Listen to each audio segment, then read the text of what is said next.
নমস্কাৰ, মানুহৰ নামৰ ডেৰট কাপ ৰিডিঙত আজি মই লৈ আহিছোঁ ভানুজা বৰ্মাৰ নামটো।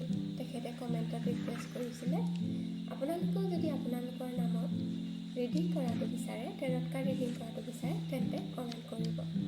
ভানুজা নামৰ ডেৰট কাৰ্ড ৰিডিং মই আগতীয়াকৈ চাই থৈছোঁ, ভিডিঅ'টো দীঘল নকৰোঁ বুলি ভাবি। তেখেতৰ প্ৰথম কাৰ্ডটো আহিছে কণ্ট্ৰল।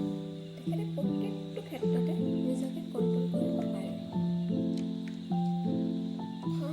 যিকোনো কাম প্ৰত্যেকটো ক্ষেত্ৰতে তেওঁ কণ্ট্ৰল কৰিয়ে চলে।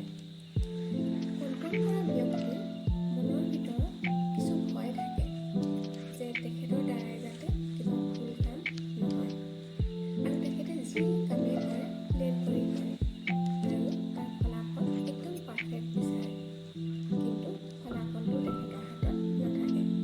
কণ্ট্ৰল কৰাটো কিছু ক্ষেত্ৰত ভাল যদিও কিছু ক্ষেত্ৰত বেয়া। যেনেকৈ মানুহ এজনৰ যদি খুব খং উঠে আৰু তেখেতে যদি খংটো কণ্ট্ৰল কৰি দমাই ৰাখে, এনেকৈ দমাওঁতে এদিন সেই খংটো এটা একদম বোমৰ দৰে ফুটি যায় আৰু নকৰিবলগীয়া কিছুমান কাম কৰি পেলায়।